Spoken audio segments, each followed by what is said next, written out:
What's up, people? Walking by a beautiful river right here on the Camino.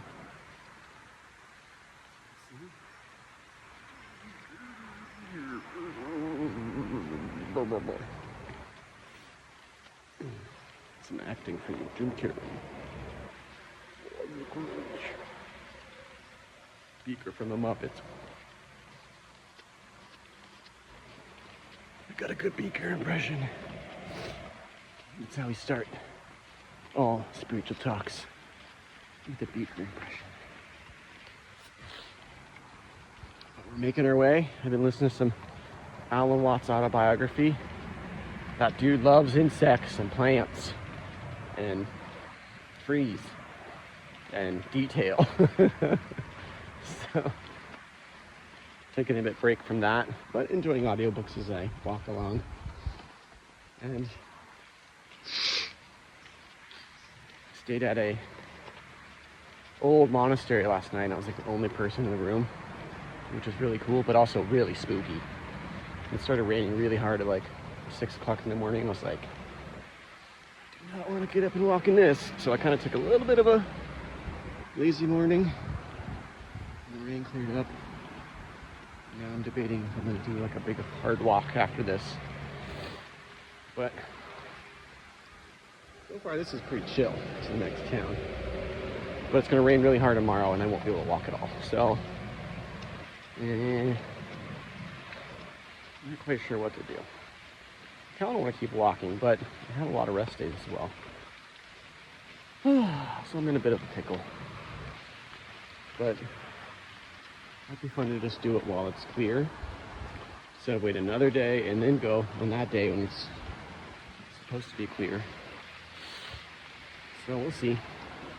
When we booked a room, which could be a mistake, but that's how it goes on the Camino. When you're poorly planned, you also find cool stuff. I mean, like, I stayed at this monastery. This other dude was like, go to this other hotel, but just walked around until I found something, and it was sweet. So it's like you kind of sometimes don't see stuff when you book everything online. Because I'm pretty sure that monastery did not have an online presence, I'm guessing. So, feeling grateful. Slept pretty good. I'm reading my book, listening to audiobooks. Kind of tuning out a little bit more on my walks. I listened to the Michael J. Fox autobiography at his time doing Back to the Future yesterday, so that was pretty cool. The guy like filmed Family Ties during the day and Back to the Future at night, which is insane. He did that for 3 months, and you know, it launched him into the stratosphere of being where he needed to be himself. But he seems like a great guy, honestly. So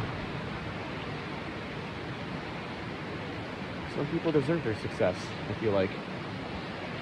Me? I don't know. I feel like I have too much success anymore. I feel kind of... Instead of looking at the concrete, let's look at these beautiful forest. Oh yeah, that's way better. I got my beats, but I'm gonna put them away as I walk and talk. Whew.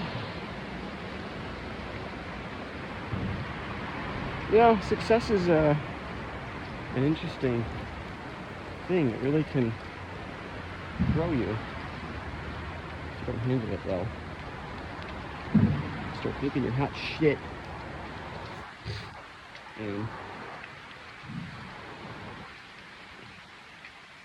And it's all about momentum too with success. Like, you kind of gotta keep doing stuff. You can't just like chill for a year. I don't know why. It's kind of strange in that way, where you can't just hang out. But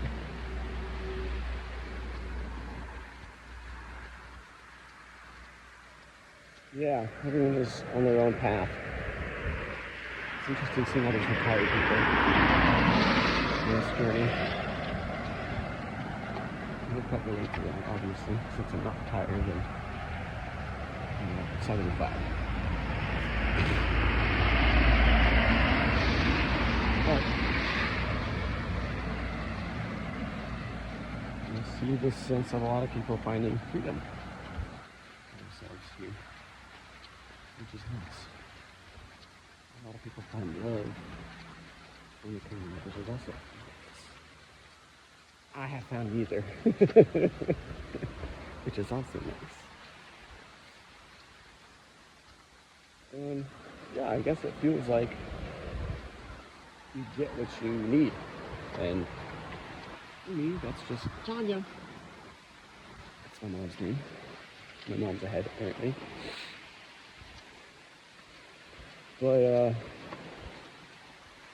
I'm following me. Seeing my wisdom. I certainly look better with the shave, though, I must admit. With these vlog, travel blogs. But, I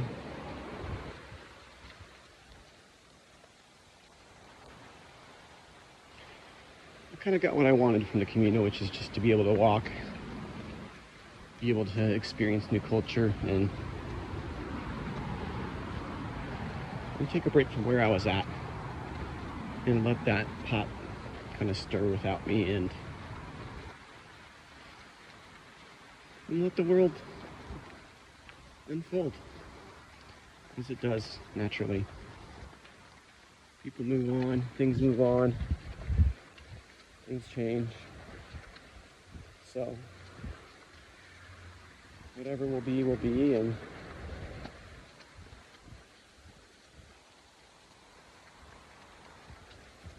I think it's good to be away from an area or person for a while, that you can appreciate them, or see if you don't miss them.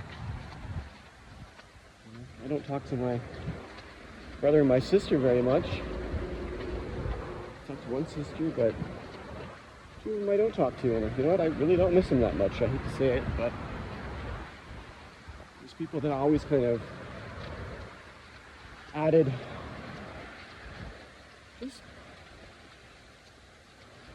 trouble to my life, pain, just unnecessary cruelty, selfishness on their part, and I stopped talking to them, and I just was like, kind of just went to a neutral space, and I didn't really miss them, sadly. So spiritually, I hope to change that, but spiritually, you don't have to be around anyone you don't want to be around. So I don't feel this giant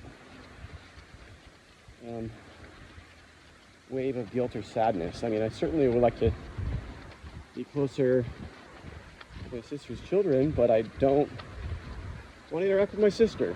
So it makes that a little more difficult. And I don't live in the same state, and it's just one of those things where I don't want to, I don't feel the need to do more for those regards.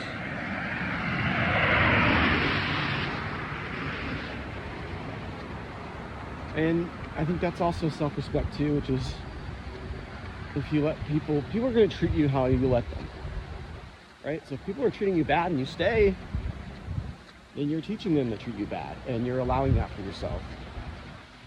So it's better just to leave.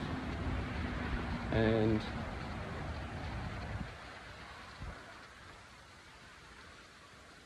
I think that's why a lot of mystics or whatever go into Hermeticism, which is like,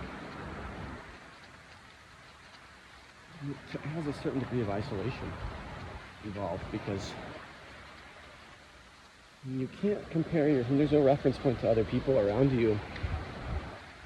I guess you have this echo chamber in your head of like things that happened, and you have that, but there's not a lot of new information coming in to distract you, confuse you, and a lot simpler in those regards. But also you can make yourself into whatever you want because there's no one framing upon you either. You know, if you want to change your religion every day, it's certainly possible.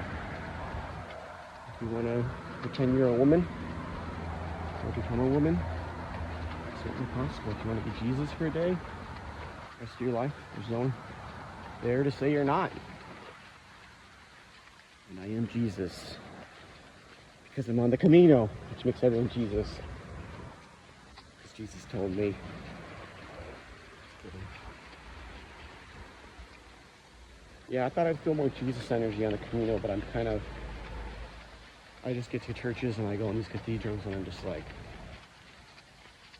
a little confused. Still kind of feels like one giant hullabaloo. And all the different, I like seeing the different aspects of Jesus, but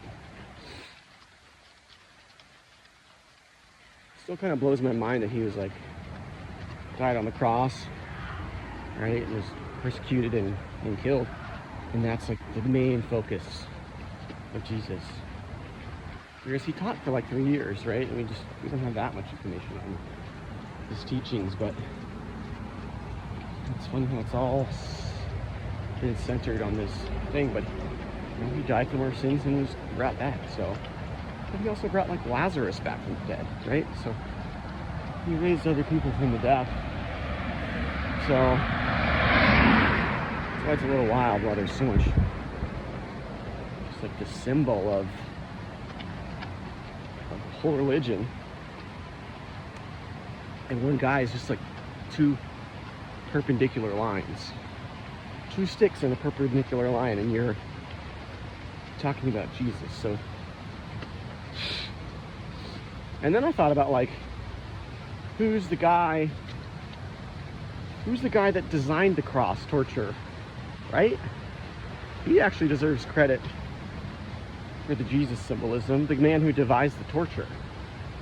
Because they were doing crucifixions before Jesus died on them, right? I mean, people were getting crucified all over the place outside of cities, and there was probably some innocent people that got crucified, but they didn't get a whole religion dedicated to them. So, just fascinating how that symbology, such a strong symbol and such a simple and strong symbol that has so much power in the world. And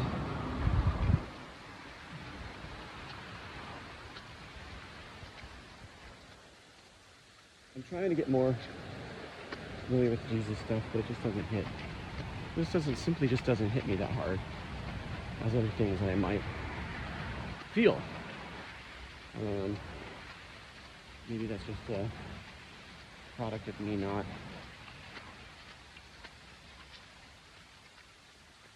I don't know. You feel what you feel, right? So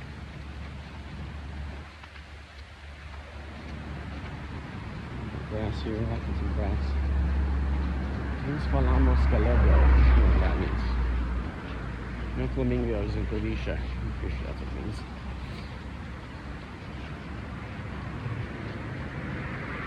But I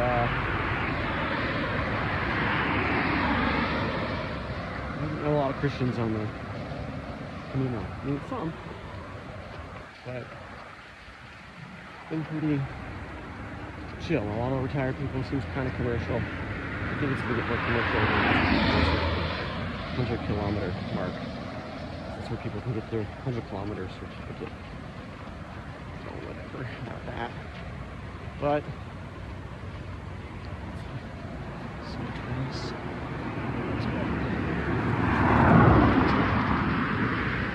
so yeah, this thing is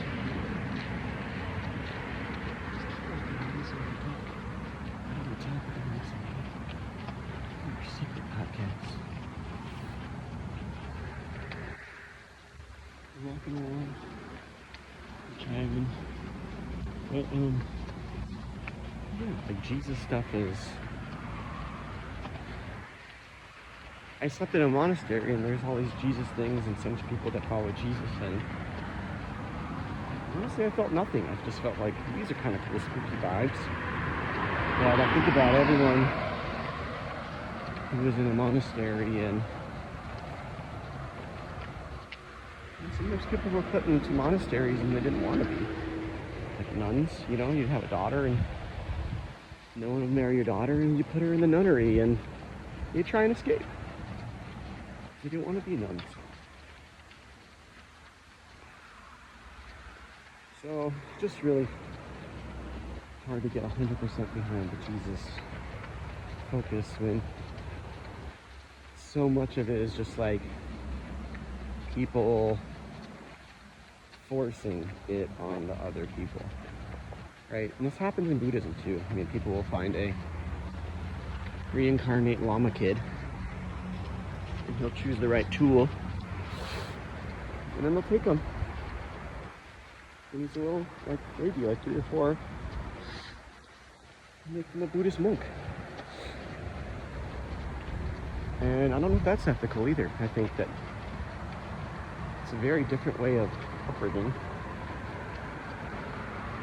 You do have to, some people say that, like, if you have your spiritual practice since you're young, though, it's really defines you and changes your life. But should you be put into that position? Or you can consent to it. I don't know. I think it's like when you force kids to play the piano, but in like the extreme way. Sometimes it's okay to force a kid to play piano because they'll thank you later, and other times you just hate the piano. It probably just depends on the person. But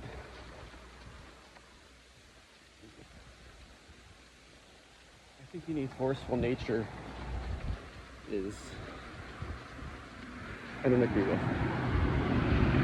I find a lot of aggression and forcefulness in Christianity. Very, very pushy people. They're pushy because they think Jesus can save everybody, and I dig that, but Jesus wasn't pushy about people following him. He just did his thing. So I don't know. I feel that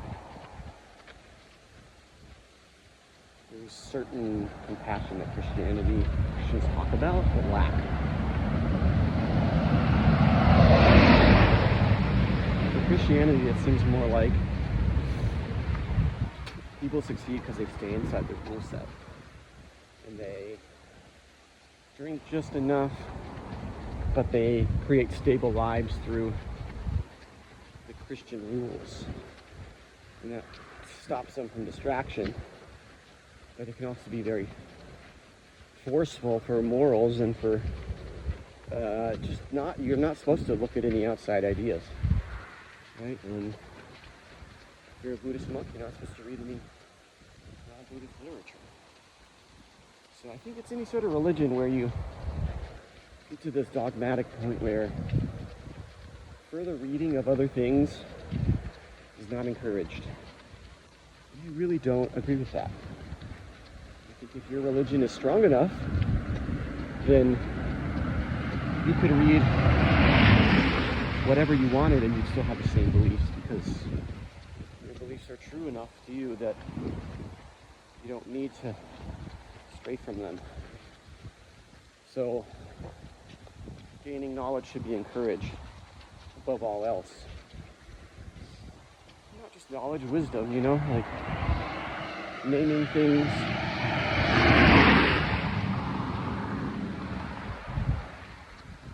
Compassionate actions.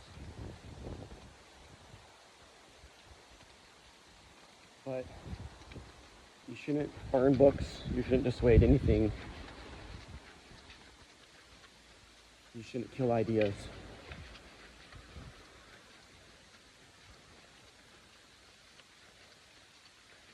You don't have to support the ideas, but I don't think you should remove them entirely because, who knows?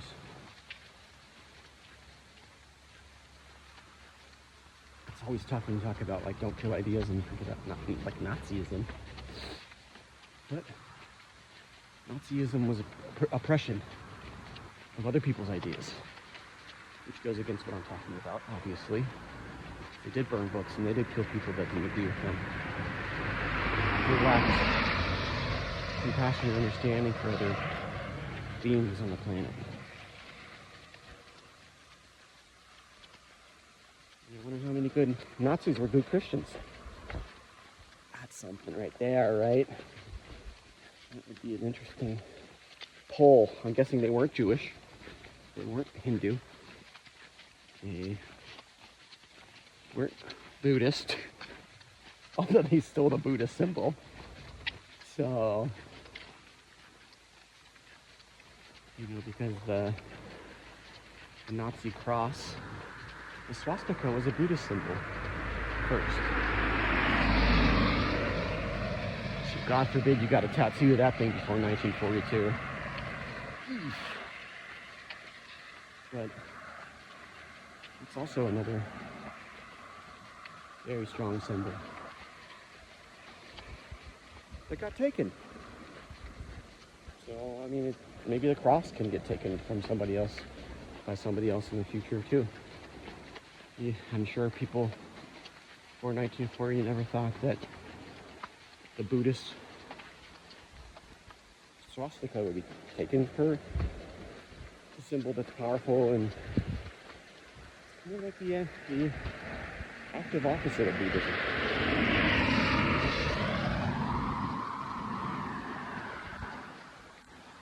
The symbols are powerful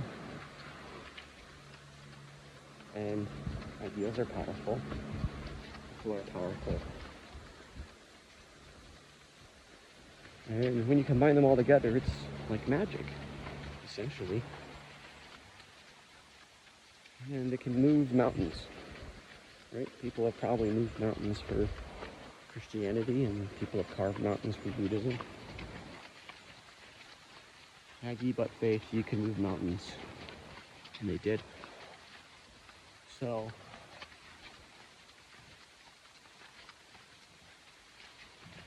but as an individual, how do you stay aware of these symbols and symbolism and the drive behind it and not get carried away with it? Everyone wants rugged individuality. As an American, you're an individual, and you're an individual, and you're an individual. I'm not.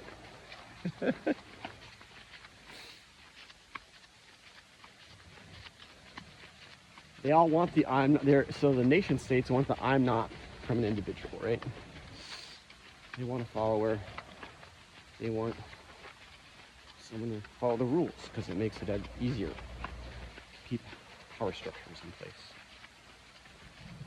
And certainly if you have no rules and no power structures, other groups of people that do have those things will have an advantage and probably come and wipe you out, right? So if we had no rules, I'm sure a country would come in, invade, and establish rules and law, and that would be started. And this is kind of what's happened. I can't really think of any place on the planet that has no rules. Certainly jungles, but even tribes in the jungle have rules, and people are outcasted from these tribes when they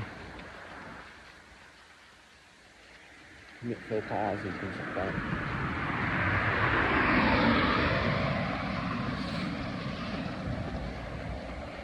So, is religion just a way to follow rules? Seems like a lot of people find power within limits. I think that's a super strong concept. It's like when you're playing music, right? Oh no, I have to play this scale over this chord. And powerful changes with this song, but there's an endless amount of variability within one chord, within one scale. Right? That's where you can open up an entire universe within that.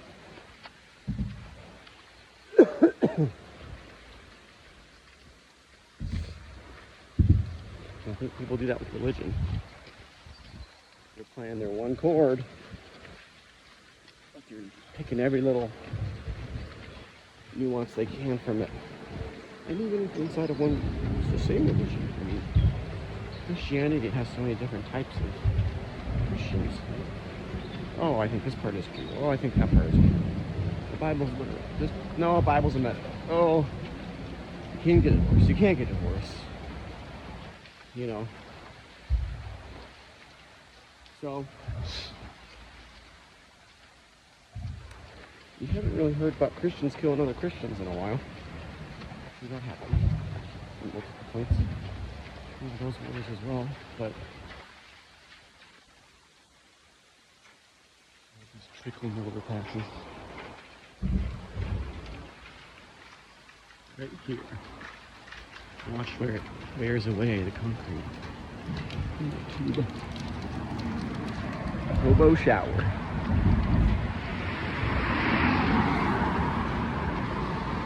We're still within civilization. Look at these concrete beams. It's incredible they can hold up these huge concrete joints. It's actually just wow. These work at all.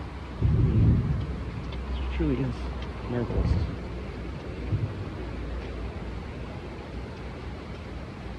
I don't know what the concrete will stay for. I mean, it's not Roman concrete, so we know it won't last 1,000 years. But well, cars say this is where I should stop today. But I think we should do that hill, maybe. We got the hill down. Oh no, this is Travadello. Dang, this is where those people stopped yesterday.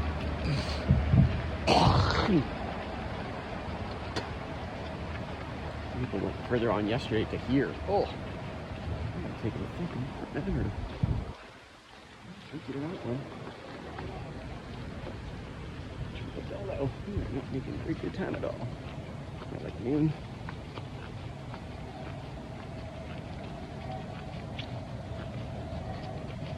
It's cool town though. Even though we haven't seen it yet. Coming into noon.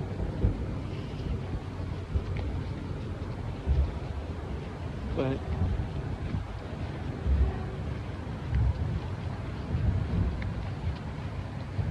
it's possible that certain religions didn't get followed because they are not as peaceful as other ones. Right? If you think about the Christian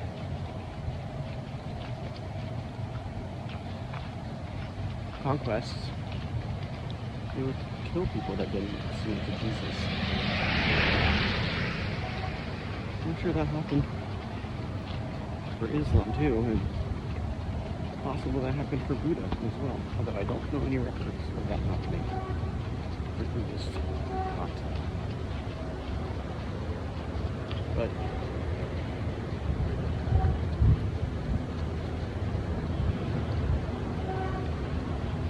it's possible that religion also has this like survival mechanism inside of it. I mean, it is.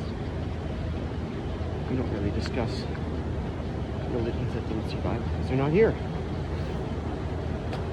These fat memes. Pretty rare sneakers. It's a perfect look. And I think we're making good progress on walking that. Beautiful mill.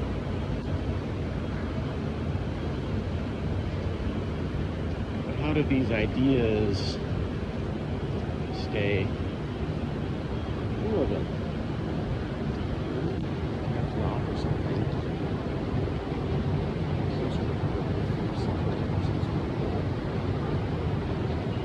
Usually there's getting the process of your real life. It's kind of like the military in a lot of ways. Christianity, you're reborn, and you shave your head, and you just want to renounce property. So it's all about taken away your individualism, putting you dependent on Sangha, on community, church, following the rules. But when you go into a cave, you just adhere to the rules of nature. Right? You need warmth, you need shelter, you need food, you need sex. So you can meditate and break your sexual energy with the right folks. It's pretty possible. Is it fun? Probably not. Vlog.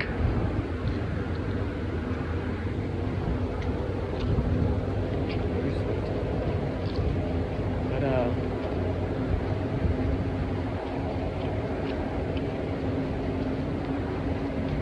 so is that a richer place to be? In Asian countries, you raise your family, support your parents. And when you're older, you retreat into nature and discover your spirituality. Become a wandering sadhu, getting teaching from all over different places. And I feel like that's a really good path into itself. I feel like a wandering sadhu, getting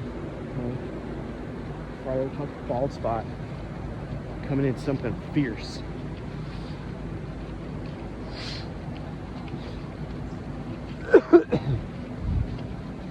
Party in the front, retired on top. But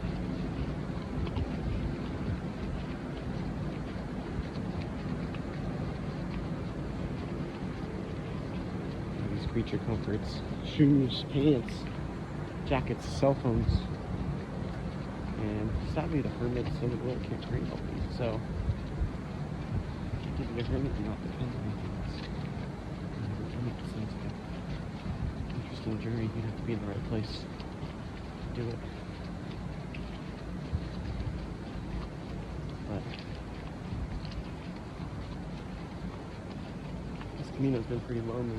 It's felt kind of like a hermitage, a little bit. It's been a bit of both. Walked a lot by myself. I'm probably more of a hermit out in the house, actually. Interacting with the world through screens. But I think it's just like, where do you choose to work and live?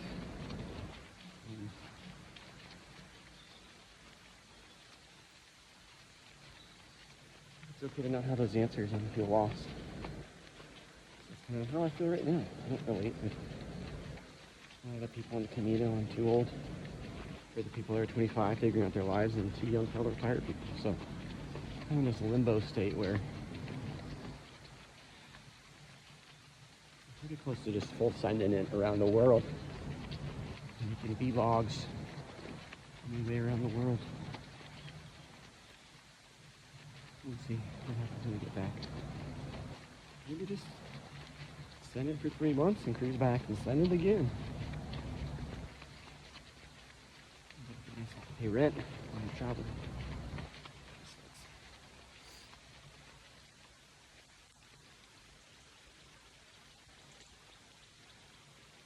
What a beautiful place I live right now.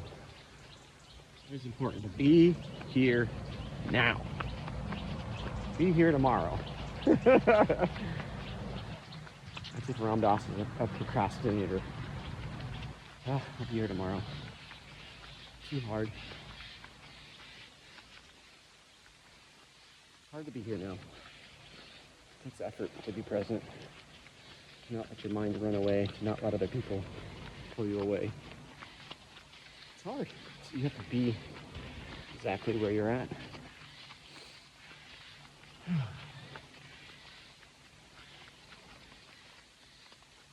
So it's nice to talk and walk so I can feel that. Although, Sometimes just talking and walking is just a disruption. I'm walking and breathing. What does that guy know? He's dead. Sucker.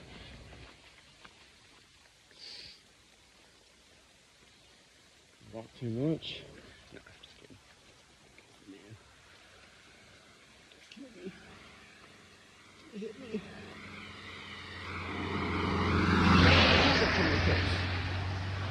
Coming out to get me. That's a nice trouble.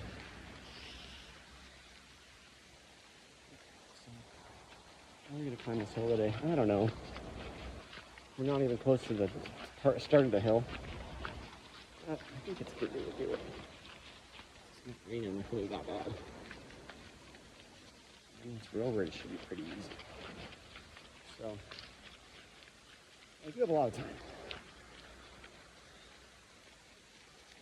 If I don't go today, then I have to stay at the same place tomorrow.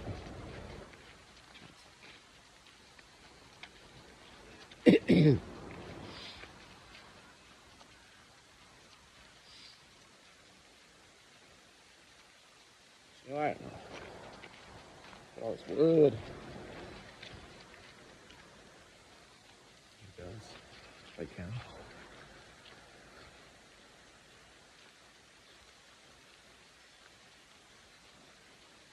I see them. Through the trees. Mystical cows. I see billboards. Mystical billboards. See them? It's that high. Abundant. I don't know if that's building wood. What?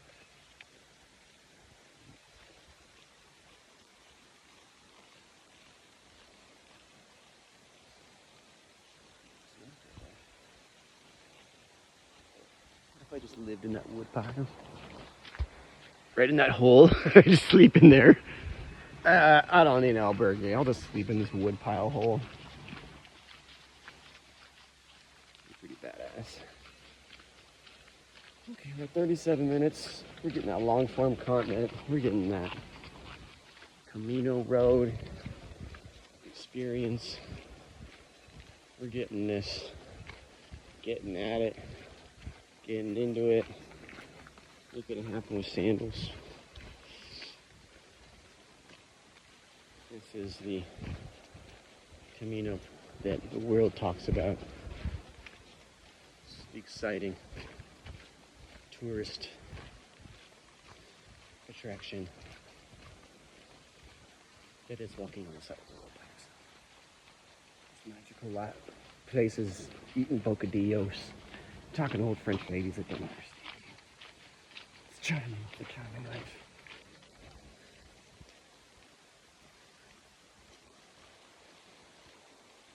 Wood.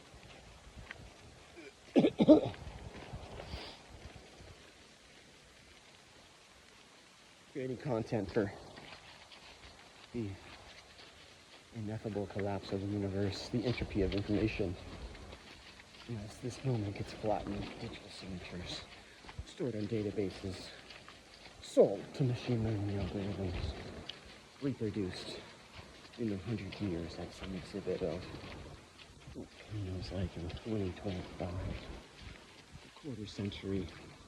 I just got a big drop of water on my bald spot. Enlightening, personal enlightenment, inaction. Yeah, it'd be cool if he had a stage and he's like recording himself and he's like, oh, I'm enlightened. And you caught it on video. And you're like trained a robot, and you're like, all right, that's how you do it. This is how you get personal enlightenment. We figured it out. We cracked the code, robots. So here you go. Get enlightened, my dudes.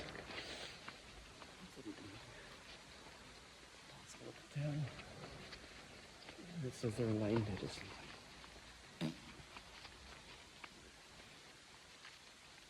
It says they have true spirituality. Even has to farm like she go poop. That doesn't laugh at themselves. I'm like,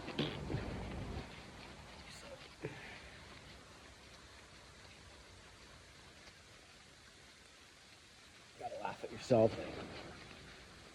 Your laugh will cry.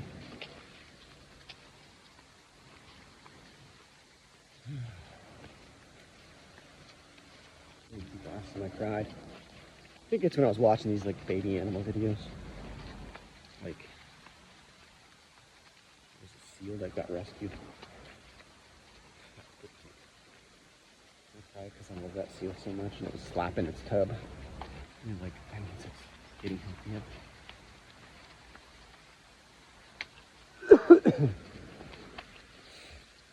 I just want to slap the tub of spirituality. Beautiful seal. Alright, we're near a bunch of wood. And we're going to sign off. So really any information from these videos. Nice wood. There must be a planing mill around here. I like it. Getting aged nicely up here in the rain. This plant. Oh, that looks like it's gonna fall over. Dear Lord. Red piece. Piece of chicken crease.